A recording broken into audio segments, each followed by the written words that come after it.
they also interfere with the growth and development of someone else. That's what he said is actual evil.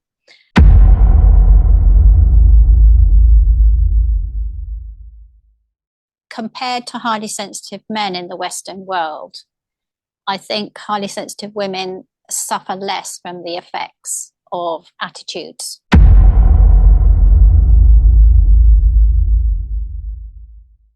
There's hierarchical behavior within which power is distributed. And then there is linking behavior in which power is shared.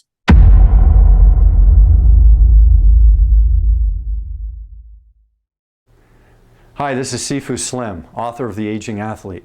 In this book, you're going to get to hear about two different groups of former high-performance athletes. One group, which is made up of 90% of the former athletes, does not do physical activity on a regular basis and tends to suffer the consequences of a sedentary lifestyle.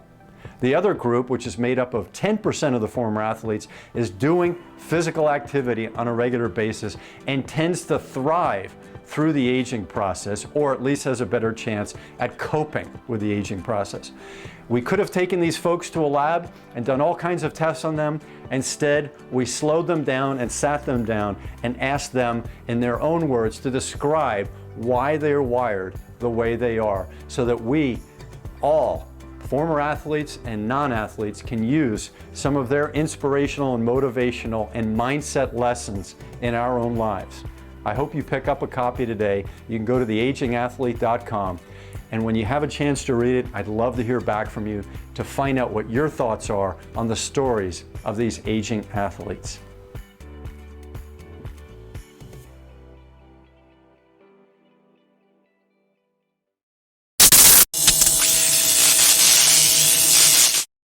Hi there, I'm Sifu Slim, and I am coming to you live from Reno, Nevada today, and we've had incredible weather in terms of more rain and cooler weather than people can remember in recent decades. And California, known for its sunny weather, especially Southern California on the coast, has been getting, they call it June gloom, but it's been June gloomy since December, and they've had all kinds of snow in the West this year, Utah, California.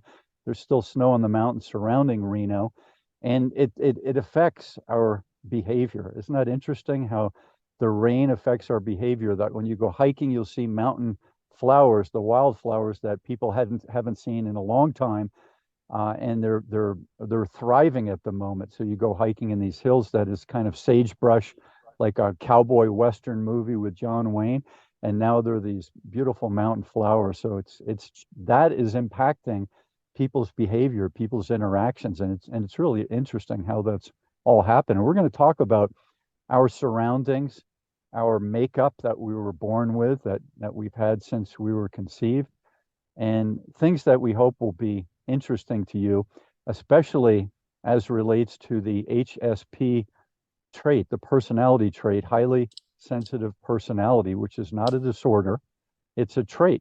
And we could also talk about how other things considered disorders may be traits and may be gifts. So I'm going to bring in, I'm Sifu Slim, so Reno, Nevada today, and I'm going to bring in Barbara Allen Williams, who's an authority and coach and leader in terms of giving conferences and coaching and being therapeutic to people who've got different conditions, including HSP, and she's over in England. And maybe, Barbara, you can tell us where you are and a little bit about yourself. Hi there, Sifu.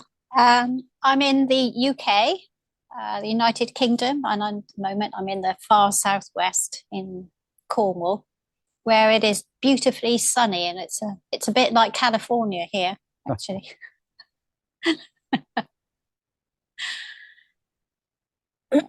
Tell us a little bit about yourself, and I don't know, can you show us the surroundings, the green area and the garden area that surround you?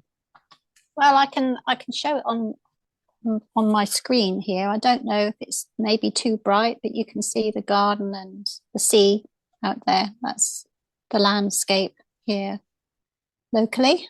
Gorgeous.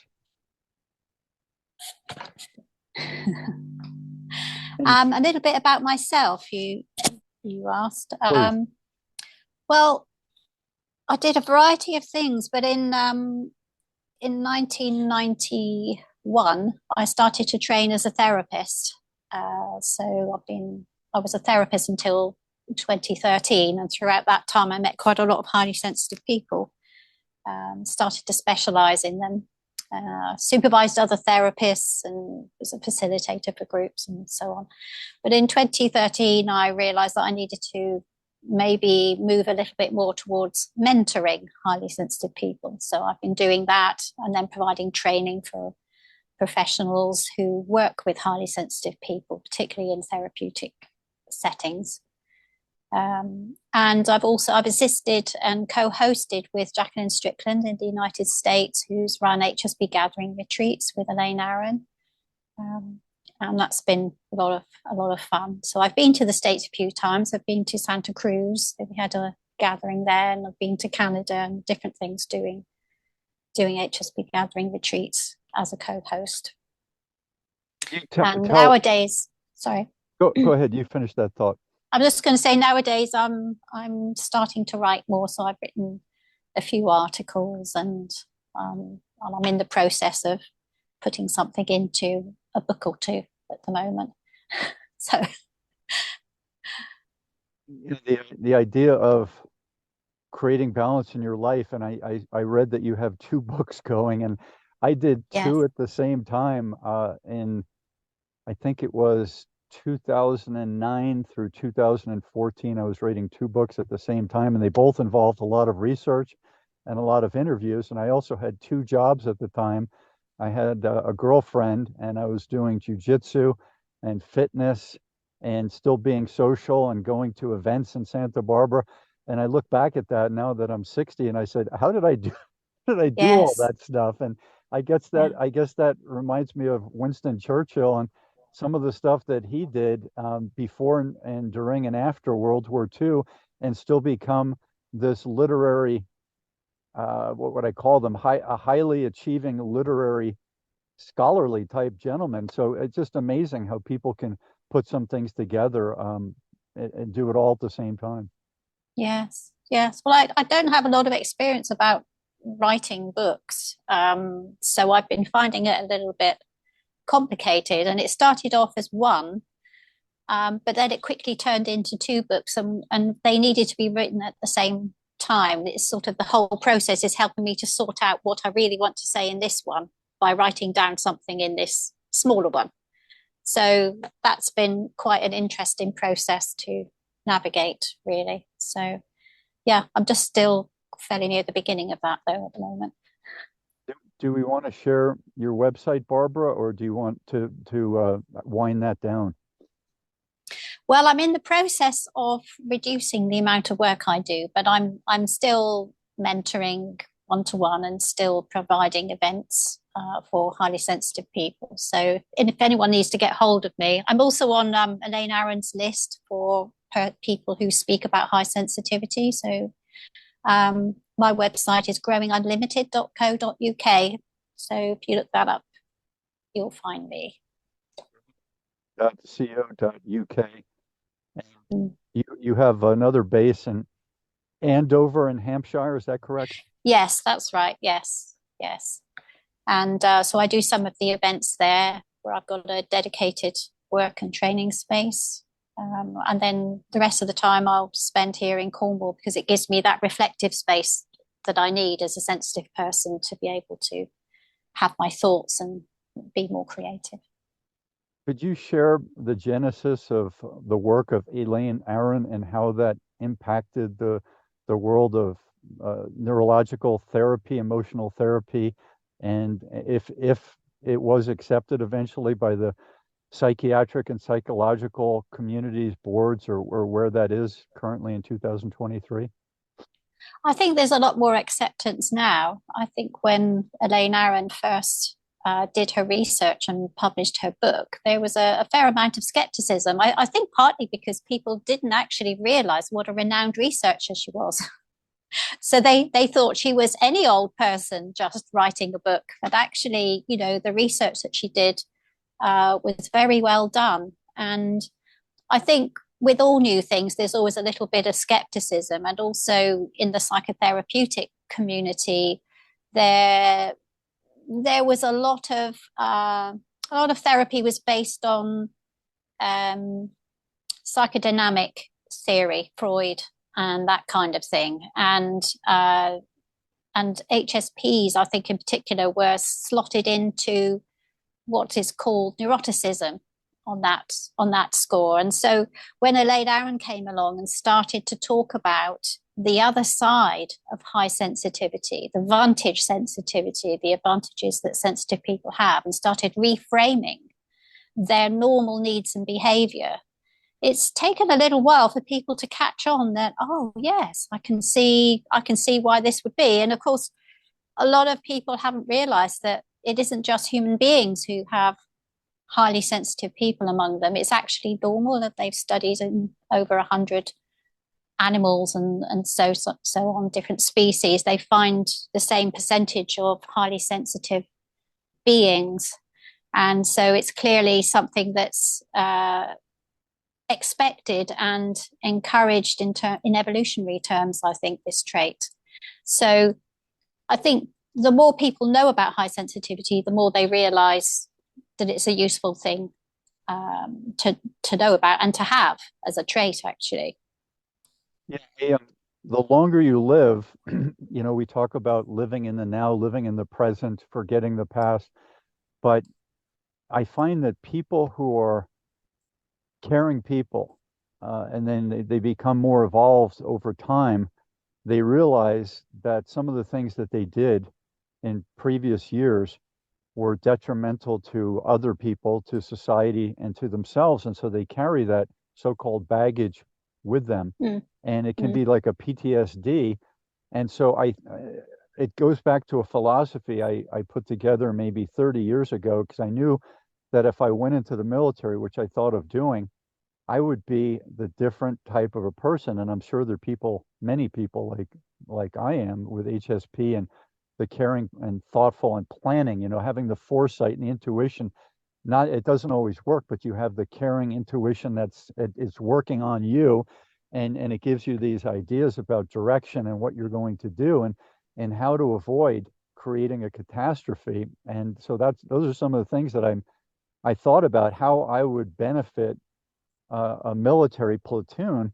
Would be kind of being the medicine man, guru, thoughtful uncle. Even if I was 22, I still had some of these traits, and I knew that I didn't want to just go in and demolish things and conquer things and be dominant over things. It would be really to take that platoon and make sure that the orders, I mean, this is again going against orders, and I've mentioned this to people that were officers in the military, and they said there's a time and a place to circumvent and to disavow an order. And so it's the idea of not creating a catastrophe that you and the society is going to have to live with. And if you wind up killing people, their family has to live with that, and that poor person is gone for the rest of humanity. And so I don't know what to do with that. And maybe I should do a video about that with some military people, because when I watched the World War II veterans, they're almost all gone now, but I've been watching those people and interacting with them for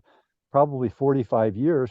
They talk about some of the regrets about this war, and how detrimental that was to them and to the people it impacted. So maybe Yes. share a little bit on that, Barbara.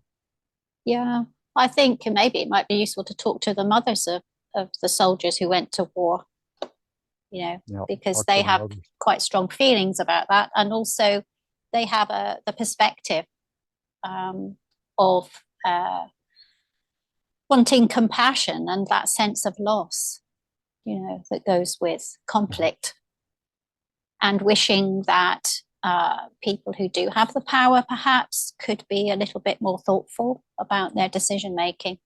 But we live in a world where currently the decision makers are not necessarily of the type that have long-term thinking in mind, and are not the type that can actually take multiple things into account at the same time, which I think HSPs are pretty good at, actually. So I do think there's a lot of HSPs missing from the decision-making process. And I'm sure have been quite a few HSPs in the forces, and some of them will have had a very benign and good impact, through limiting perhaps the destructiveness of war. I listened to Barbara this morning during some of my exercises, a speaker who was talking about people who are alpha males but don't use it properly. And he used Trump as an example. He said Trump's the classic example of the strong alpha, my way or the highway type person trying to lead, but being egotistical and selfish. And he said that his definition that he shared about egotistical and selfish means that when good information comes in, you don't make a change. And so that seems so appropriate and so short in terms of an easy thing to remember.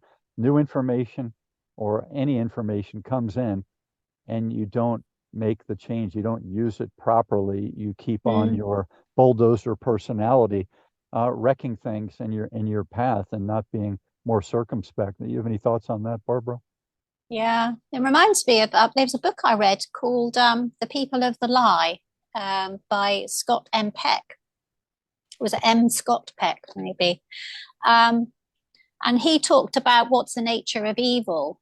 And he said a lot of people think, oh, it's people who go around, hatchet men and, people who are part of the mob or something like that.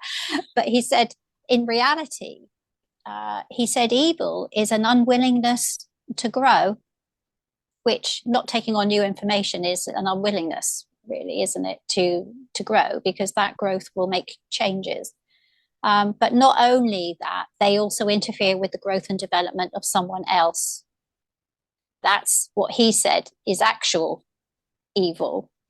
And so someone who maybe is in a position of power, who refuses to take account of new information and to update their worldview or their strategy, that's really, when you think about governmental issues, that has the impact on so many thousands and maybe millions of people. That unwillingness to grow, to change, to adapt to current circumstances is really undermines the benefit to the people that are ruled, in a way, that are governed.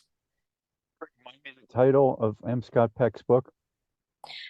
This one is called The People of the Lie, but a lot of people will know him for writing a book called The Road Less Traveled. But he wrote a number of books, and The People of the Lie was the one in which he sort of explored the nature of evil. It was a really, really good book, and it certainly opened my eyes as to why it matters to be able to be in a therapeutic setting. When you go to a therapeutic setting, there's an opportunity for reflection and for change that is quite profound. And often people who do the most damage are the most resistant to that setting.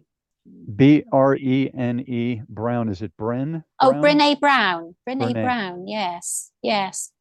She's written a lot about all sorts of topics, really, about compassion and about being brave enough to be authentic. And I know my colleague Jacqueline Strickland really loves her work. You sent me is when we get very clear about our limitations and our needs, we become strong in an entirely new way. And so if I change just a few things to fit what I was just talking about, Barbara, I would say when we get very clear about our limitations and the needs of humanity, we become strong in an entirely new way, and humanity can grow. Does that make sense to you? That's right. And that's actually, similar to the area of the book that I'm writing, just how important a growth outlook is to improve the lot of everyone. We all need to accept and look for ways in which we can grow and develop, which actually benefit not only us, but also everyone else. So I did have the chance 2 months ago in the same 10-day period to have very nice dialogues with two people who are very much in the community of writing and speaking about HSP. Uh, Bill Allen, was currently at that time in Bend, Oregon, and then Tracy Cooper, who was in Ozark, Missouri. And I asked both of these people for follow-up people I could connect with on HSP, and they mentioned Barbara Allen Williams, and I definitely wanted to speak with a female about some of these subjects. And tell me if being a female allows you to come at this subject from a different direction than males, or do you folks, when you speak to each other in these conferences, are you coming at it in a very similar fashion? Well, I think one of the things that I notice the most about highly sensitive women, and I have to include myself in the way that I look at it, is that I think compared to highly sensitive men in the Western world, I think highly sensitive women suffer less from the effects of attitudes to gender and gender expectations, really. I think because women have, to some extent, been controlled by the dominant culture for a long time, sensitive women have been affected by that. But because we're highly sensitive, we're probably more affected by that. And one of the things that Elaine Aron talked about was that she felt that highly sensitive women, because we have a genetic trait that is characterized by a pause to check, making sure that something is okay before we do it. It's a little bit more thought process that goes into decision making. She said that this can mean that highly sensitive women might progress towards independence either a little more slowly or perhaps not progress at all. So there's women that she studied, she was talking about maybe they might have, in order to leave home, have chosen to get married as a way to assert some independence from parents, but didn't actually make it into the realms of being an independent woman. And that would be down to the dominant culture of that exists or existed back then. Nowadays, I think highly sensitive women are probably most at a disadvantage because we're actually competing with non-highly sensitive women, and the expectations of women that are out there. And that could be anything from, I mean, particularly in motherhood, I think, being a parent, highly sensitive women, I think, have suffered quite a lot. And Elaine Aron has written a book for highly sensitive parents because she knows how hard it can be to be so overwhelmed and overstimulated by the very family that you love. And yes, I think I would say, I mean, if I was to give advice to a highly sensitive woman, it would be to take your time to get your education, to take your time dating, and to think carefully before making decisions about all sorts of things, getting married, having children, and so on. Because in the culture in which we live, you've not only got your sensitivity to manage in all of these roles, but you've also got the culture in which even today it can sometimes feel that men will have the more power than women, and it's taking maybe a couple of generations for that to change. And at the moment, I think we're getting there, but not quite there. May not relate, and you can tell me if you do, to HSP. Asking you what your short background, your education, your expertise, before they believe you, before they will give you a good listen about a subject. And I said, when I think about that idea of people saying, where's your PhD, where's your MD, before you talk about anything like COVID, we've just gone through 3 years of that. So if somebody has an MD, they're looked at differently than somebody who's read all of the research and is a health person, wired for wellness. So on my website, it says, I am wow, I am working on wellness. And I haven't met an MD yet, especially one who's got a busy schedule, who's more wellness uh, accentuating in their life than I am. And they may be out there, I just haven't met them.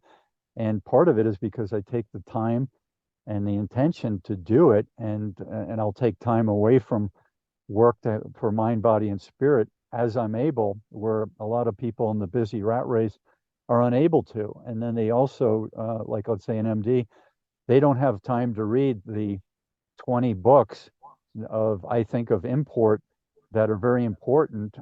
They're more, if they can grab some studies, they do their continuing education, but it's really hard for any busy person to read what someone like I am. I'm a writer, so I'm reading these other books, I'm reading studies, I'm watching interviews of all these experts, and I think my intuition allows me to filter out things that are nonsensical pretty readily. And I think a busy person who doesn't have that intention would have a hard time doing it. So my point in all this is, if I ask someone who is quote unquote earthy, so more like a person who's into crystals and doesn't wear makeup and is out, working in an organic garden or rebuilding a forest, and some of those people call it living in the light, being enlightened. And if I got into a conversation with somebody like that, out at a river, in a rainforest, or in a mountain stream,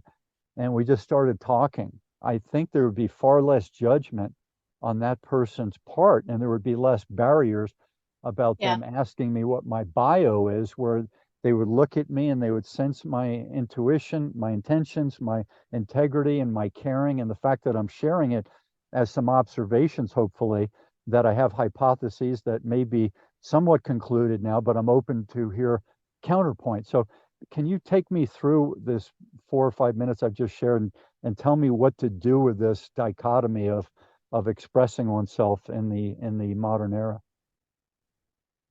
Well, I think to some extent, I mean, what I started to think about was Elaine Aron's book on the subject of ranking and linking behavior. And I think it's called The Undervalued Self. And she talks about that there's hierarchical behavior within which power is distributed. And then there is linking behavior in which power is shared.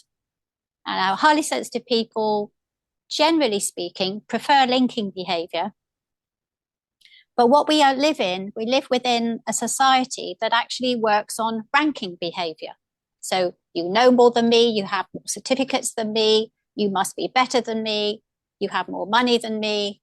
And people judge each other and the worth of what they say by a hierarchical or ranking strategy. Whereas this scenario that you're talking about, we meet and we talk by the river, we don't know anything about each other's certificates or whatever. That's linking behavior. That's saying what you have to say is as interesting as what I have to say. It has the same amount of value. I would like to consider what you say, and you can consider what I say. And we're actually sharing knowledge, information, opinions, wishes, dreams, whatever. And I think she had it right, that actually, some of the problems in the world are caused by ranking behavior, and we need more linking behavior, basically. And in order to link, of course, you need particular skills. You need to be able to listen. You need to be able to let go of your ego, to learn from someone else equally, and you have to be curious. And I think nowadays, when you look at what goes on in media and things that are on Facebook, people are either right or wrong. It's black and white. You're bad. You're good. there's very little gray available really for people to learn from. And so I think we probably do with more people in power demonstrating listening and being real human beings. Somebody that I particularly admired is Jacinta Ardern, the New Zealand Prime Minister. She's retired now from that role, but she seemed to be particularly good at being real with people. And so although she had a very high rank as a prime minister, she also felt to everybody that she was equal, and she did that by displaying compassion. So I think it's possible to have more of that. Expressing yourself, that is really wonderful. It makes perfect sense to me, but I don't recall having gone through an article about linking behavior versus ranking behavior. So one of the things that's interesting for me is because I would call it a busy mind, and I don't use that in a negative way. Sometimes it would be negative if I have a worry going on and I keep rehashing it in my head, or some concern. But normally the busy mind is very helpful to me, and it's how I feel most adequate and high performing, is when my brain is doing very well and being fully active and processing things. And I'm from New Jersey, a place that we're known to speak more rapidly than other places, the New York, New Jersey area. And I would say that when I first got to California in the late 80s, I was speaking at a much higher rate than people from California. But I would say that I've slowed substantially since the 80s, and I think the rest of the world has picked up velocity, and I don't know what to do with that. But this idea of this ranking behavior, it's been a big bother to me, because I watch a documentary or I watch a comment on news bite, and that someone will use the word "that's been debunked," and it's like this foregone conclusion about something, a hypothesis that was out there, or a strategy or anything, and somebody will say, "Oh, that's been debunked." And so this person who said that is using this ranking behavior. They may be a strong personality, like an alpha male or alpha female, and they actually may be lying when they're saying that, and they know they're lying. But if you keep lying, and in politics, it seems like the people that rise to the top are the best at that. It's unfortunate, but it seems to be the way it goes. And you can also link narcissistic personality disorder, NPD, to a lot of these people, because they don't have a problem with lying and with squashing people who disagree with them. So to take that and have them running the world, and then having someone who's like I am, who has these good intention and wants things to work, not to the detriment of anyone, but I want certainly fairness. It's hard to understand how people who are watching this content, who have busy lives and may not have the circumspect philosophical and theoretical popping around in their brain background or proclivity that I do, how they can get caught up on it and then just take that as a foregone conclusion and use that for the next day or the next 10 years, to the detriment of advancing in their own human development and their intellectual processing. So Barbara, maybe you can again help me put this into some sort of an order. Well, I guess, the thing that I know a little bit about is high sensitivity. So if I was to approach it from where high sensitivity fits in there, I would say that, highly sensitive people, making up about 20% of the population, we tend to be the deep thinkers, the ones who reflect, the ones who take time out quietly to think about things. We think about long-term things. We think about the what ifs. And that's one of the characteristics we have. And it's something that we have to offer the other 80%, is our ability to do that. Now, at the moment, most of our culture is dominated by the 80%. And their kind of drivers are productivity. See how busy I am, see how long I can work, see how strong I am, see who I can smash. Okay, so it's kind of, things can lead to a very dominant culture way of being. Now, if you're incessantly busy and you're not genetically programmed to deeply reflect, to process everything so deeply, what will happen is, unless you ask your counterparts in the sensitive population what they think, or ask for their advice, their guidance, their thoughts, then you're left with a group of people who are kind of moving forward and don't have time to really think and process what they're hearing. So, for instance, if a politician is obviously lying,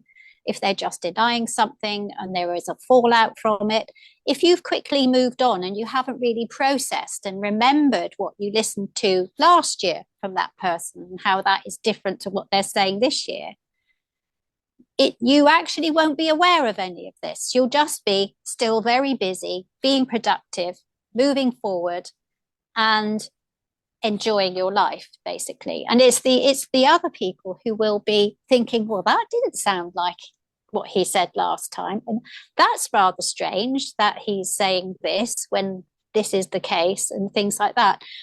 But what can happen is, I think, is there aren't really necessarily enough sensitive people in positions where they can have an influence on, by getting everyone to slow down, and think about this, to push forward the philosophy, that it's better to, in the long run, to go at this slowly, to make plans more slowly so that you can think things through. And that's something that I think sensitive people are particularly good at, because of their innate genetic characteristic of pausing to reflect before acting. So they're a wonderful complement to this very productive 80%, but you need a real symbiosis between the two in order to get the best effect. Elaine Aron calls HSPs priestly advisor types. Not that we're religious necessarily, but we are the kinds of people that would be the counselor of kings. So you would have the very busy people, but then you have someone who says, yes, that's a good idea, but let's think about how we put this into place. It's something that needs a bit of cooperation and also mutual respect in order to make that happen, I guess. Thinking a little bit about another hypothesis, and perhaps conclusion, strong observation, I could call it, that I've had about the performance culture. And the performance culture is evidenced in a number of my books, and most prominently in my book, The Aging Athlete. And so what happened to me is, when I was writing my first book, Sedentary Nation, which is the history of physical movement from the hunting and gathering people through the agricultural, through the industrial revolution, and through the modern service-oriented society of couch, desk, and car potatoes, and how dysfunctional people are because they're not using their body, and therefore their neurology can get stagnant or overworried, and then it impacts our sleep. So while I was finishing up that book, I met an MD, a surgeon, who's in Santa Barbara, California, and he does hip replacements, knee replacements, and other operations as a last resort for everyone, but he's done a lot of work with athletes. And he said, for your next book, Sifu, I want you to consider writing one called The Aging Athlete. It's a new field in orthopedic medicine. So he may have been thinking that I would come at it at a more physiological level and talk about, rebuilding bodies with a bionic part, like the bionic woman, the bionic man from the 1970s. But what I quickly learned in my first interview, which was with an athlete who was in his 60s at the time, and he had been a prominent football player in high school, college, and pro, and he was a 260-pound, 6'4" lineman who was an all-sport athlete. But when he got to the pro football, they kept him on the offense and defensive line, and he was still fit when I met him in his 60s. And I said, Gary, when you go to these conferences and golf tournaments with the people from the 60s and 70s, your era. He said, how many are still fit? And he said less than 10%. So I looked at that and I said, wow, the world is really out of balance. This high performance thing was taught, this win at all costs, this Yeah. sacrifice anything, but these people didn't learn about balance in their life so that they could be balanced in the summertime, off season, and they could be balanced in the in their retirement, which is a lot longer than their playing career. Do you have any thoughts about that? And I did trace it back to the Spartan warriors, who was the same thing: win at all costs, and if don't come home unless it's on a shield or be dead. And being taken home on a shield means you're dead or well, mortally wounded, and then you can come home, but don't come home fully functional if we're in a war. Yeah. Well, I suppose my main feeling is what cruelty, abject cruelty to actually encourage someone to ruin their body in that way, and to tell them that winning is the only thing that matters. This is a very it's a dominant culture approach, isn't it? What's mine is mine. What's yours could be mine. Thank you very much. You know, and I think using someone and convincing them that they really don't matter unless they're a winner, unless they're the top, that's a very unhelpful attitude to have, except in extreme circumstances.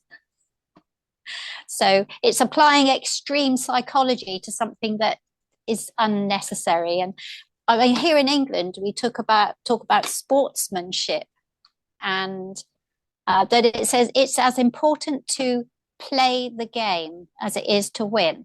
So you should be a good sport, and that means playing fairly, having some concern for your fellow teammates and the other players. And at the end of the day, it's nice to have competition, but you shouldn't sacrifice your well-being for that. And that's the philosophy that I would come from. And I think all of this cruelty starts very young in kindergarten, where parents are feeling like they have to send their children to the right kindergarten in order to make sure that they win the competition later on in life. And so many gifted and able children I've been faced with as a therapist in my therapy room who've just broken down and burnt out before they've bloomed, because they've been on this absolutely relentless treadmill. And competing and winning has been the excuse for that cruelty. I feel quite strongly about it. I expect you can. I feel maybe even more strongly than you. I was involved in education, mostly at the high school level, and when I looked at how we do education, and we create this performance person, win at all costs type of a person, and I just give you one example. We send people to nursing school, medical school, and many of them start that process by the time they are 12 years old in the United States, and probably very similar in most cultures. And we get them into all these subjects that pertain to that expertise, and we keep piling on more textbooks, more learning, more laboratory work, but we don't create the balanced nurse or the balanced doctor. And it's easily evidenced. And I talk about this in Sedentary Nation and in the Aging Athlete. One of the athletes who's in the Aging Athlete, he was 86 at the time, and he had won the Ironman triathlon in Hawaii almost every year from the mid 80s till the time I interviewed him in about 2012. And he was an engineer, and he stood at his work site where he was still working in his 80s. A lot of the other engineers were seated, and they were using their computers in a seated level, and more pelvic tilt and more hunched back and these types of things. And so he knew that what was coming for them wasn't pretty, and he was an athlete. So he was a high performance athlete, but it seemed to work for him as it might break down other people. So he kind of thrived in that. But he said, and he was in Sun Valley, Idaho, which is a town that's known for extreme sports people, and then people who have jobs but are on their mountain bike or on their cross country ski or running and hiking or yoga, every day before or after work. And he said, if you want to see the most unfit and unwell people here in Sun Valley and in Ketchum, Idaho, he said, where you go is the hospital. You'll go look at the x-ray techs, the nurses, the staff, and sometimes the doctors and the surgeons. Those would be the most unhealthful people in this town, and you'll see them walking around with those giant sugarized drinks and concoctions, either caffeinated or just sugarized, and they're just filling out their hospital scrubs every year. It's called creeping obesity. So those are some interesting reflections about how the performance culture impacts just that one particular field, the field of medicine. Yes, yes, and it's relentless. It's really quite cruel, I think. Certainly, one of the things that I think, I mean, here in the UK, we're very lucky. We've got the National Health Service, and but all the same, the training that is involved to become a doctor here is very rigorous, as it is in the US, I'm sure.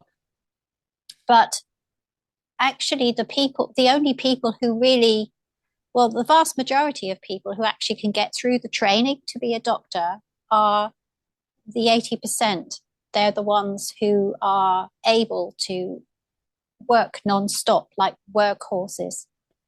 And the sensitive students, who would actually probably make the best doctors, healers, and and so on, quite often fall by the wayside, because the actual process of training is based on this almost the same process as they do in American football, where it's you push yourself and push yourself, and you don't complain, and you don't get any time, you don't even get enough sleep, and this isn't a good basis for health.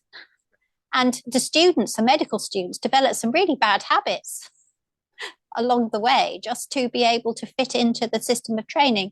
I heard someone tell me, and I don't know where this is in the UK, but they've actually developed a course that takes an extra couple of years for doctors training, where people can actually reduce the number of hours of their training in order to get through.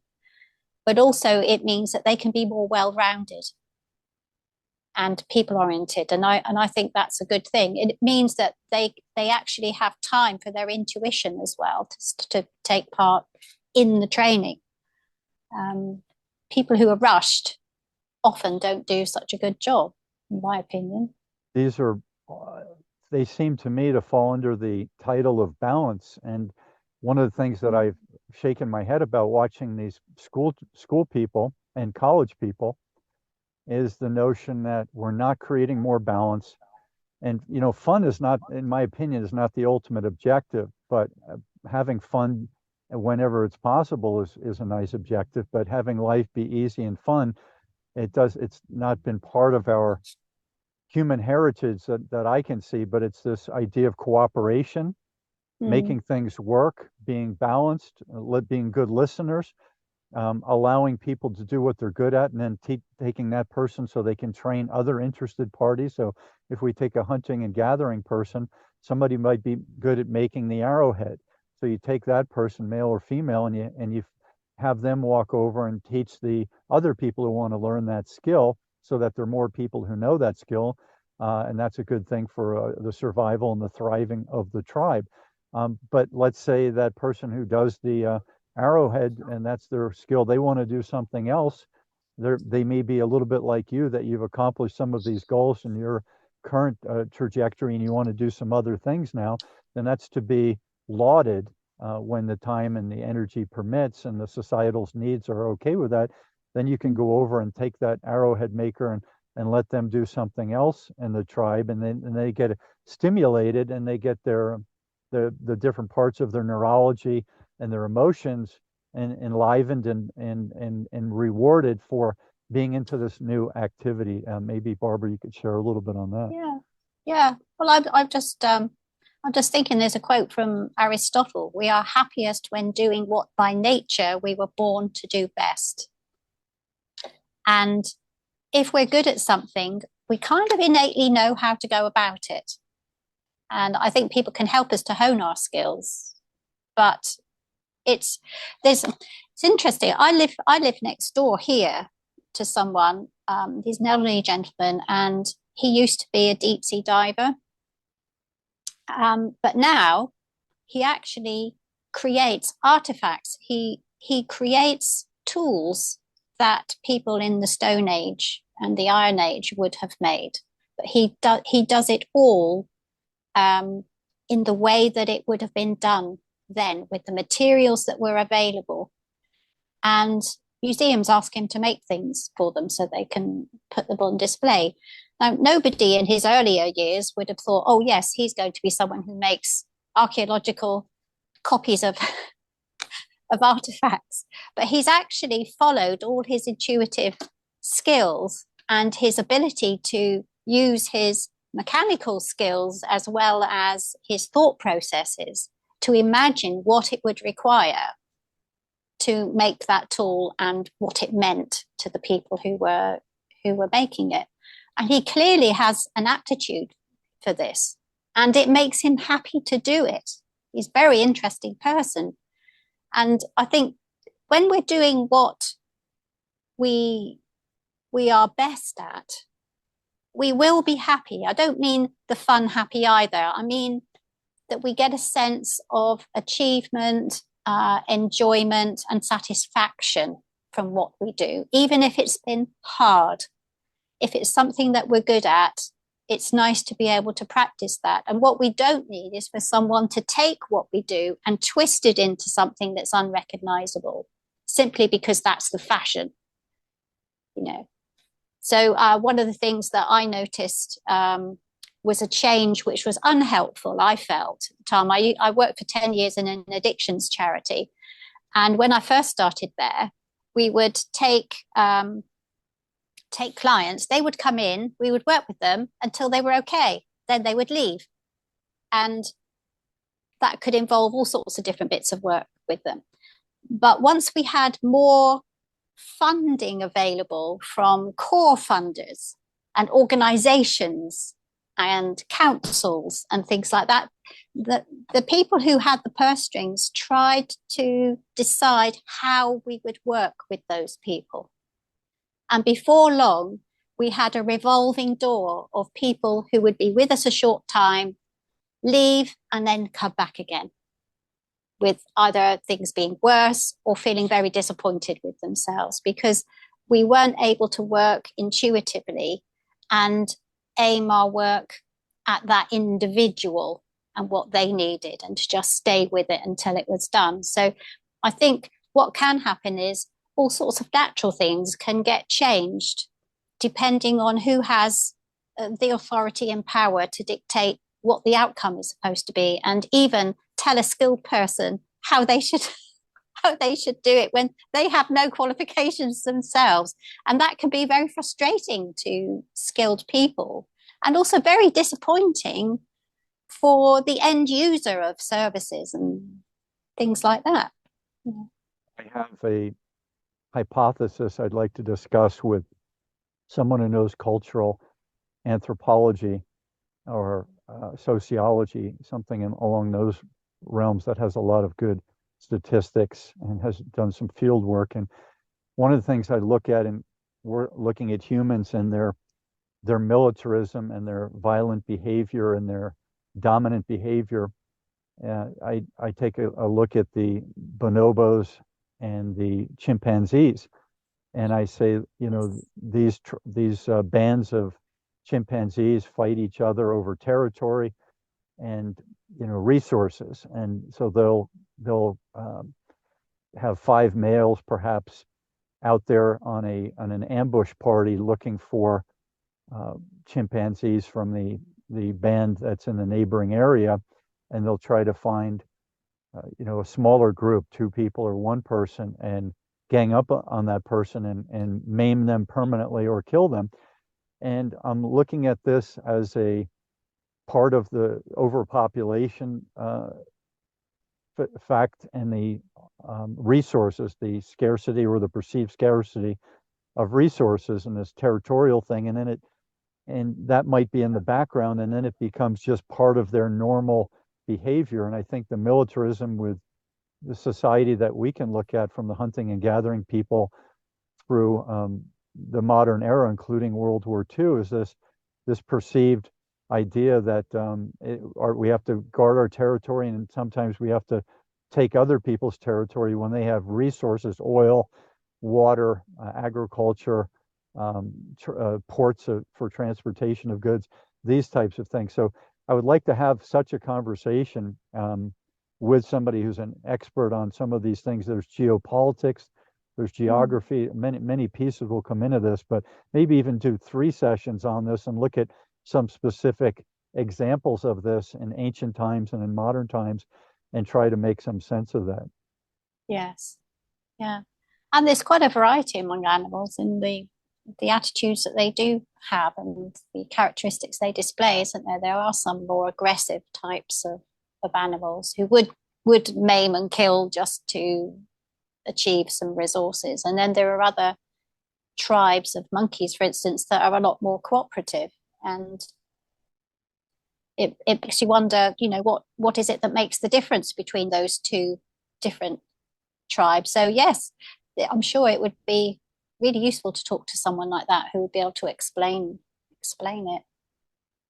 So yeah, if you run across anybody with some of those skills, I would be most grateful if you could connect us. And then I'm going to send you a video that, as someone who's watched documentaries from the age of 6 probably, so that's 54 years of watching these, one that's made in a very short time probably the most impact on me about anthropology and societies and relationships is the one that has Robert Sapolsky, who lived with a band of baboons for 20 some years every summer and did studies on them, their different hormonal levels based on their hierarchy in the band of baboons.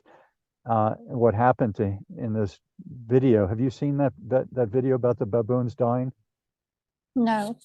So they have baboons. He said he picked an animal that he really didn't like because they were so mean and vicious to each other. And what happened was the dominant males all went to the dump site at a resort nearby, and they all got food that was tainted. And so out of I think it might have been 30 some baboons in this band of baboons, all of the dominant males died in a period of a few hours. And so then the band of baboon transformed from being in fear all the time and having your hormonal levels impacted by that to being cooperative, grooming each other, caring for each other, looking out for each other, and sharing. And so, because baboons operate like other historic humans, they would have different individuals come into their band to keep it from inbreeding and mixing the gene pool. And so, when the new baboons from neighboring groups would come into this, they would be dominant and expressing the former baboon-like behavior of attacking people, biting people, smacking people whom they wanted to gain dominance over. And so he said it would take the new baboons a certain number of months, up to 6 months, to realize that this new band didn't roll that way, and that they were more cooperative and less aggressive to each other. So I thought that was a fascinating look into societal change. Yes. I was watching a documentary. I've actually watched it 2 or 3 times before, but I watched it again a couple of days ago, and it's a documentary called The Black Wolf of Yellowstone.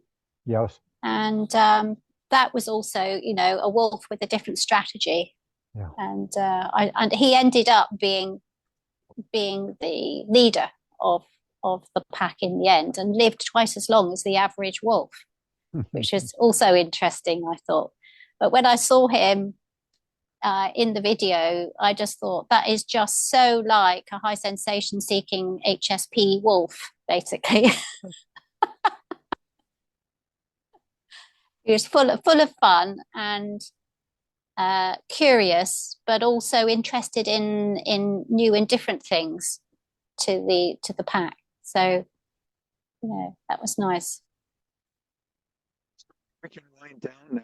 I'm thankful for Barbara Allen Williams from the UK for having shared some time with me this morning. And her website again is growingunlimited.co.uk. And I encourage you to take a look at her work and her books, and reach out if you have a need to invite her to speak either via the internet or in person to a group or conference you're involved in. And I'm Sifu Slim at sifuslim.com, always looking for insightful guests, and always looking for organizations and individuals to coach. Please see my website for more information on that. And please like this video and consider subscribing. Any last words, Barbara, before we say adieu? I thought I'd just maybe read a paragraph from an article that I wrote a year or two ago. It's Wonderful. On the topic. It sort of leads on naturally from the topic we were just discussing, actually, if that's okay with you. Fine, that would be wonderful. There is so much more to do. There is a far greater purpose to living authentically with your sensitivity than learning self-care strategies or understanding why you startle more easily than others. It involves empowerment and the benign use of power. The benign use of power involves the ability to initiate constructive change for the betterment of self and society. Benign use of power is a very particular skill that requires practice, understanding, higher order processing, the ability to see short and longer term consequences, and moral responsibility. How many people do we know that we could trust to wield power this thoughtfully? That's what I'd like to end on. Very grateful that we got this chance to connect today, and if we want to circle back, I am definitely open to it. And you may get an idea tomorrow that you want to run by me in the viewing public. So don't hesitate to contact me. I think there's more good things our interaction could produce. So in our hyper productive society, we could always produce one more round of this. Yes, that would be a pleasure. I'll give it some thought. Thank you very much. Thanks so much, Barbara. Aloha, and we'll see you next time. Bye for now.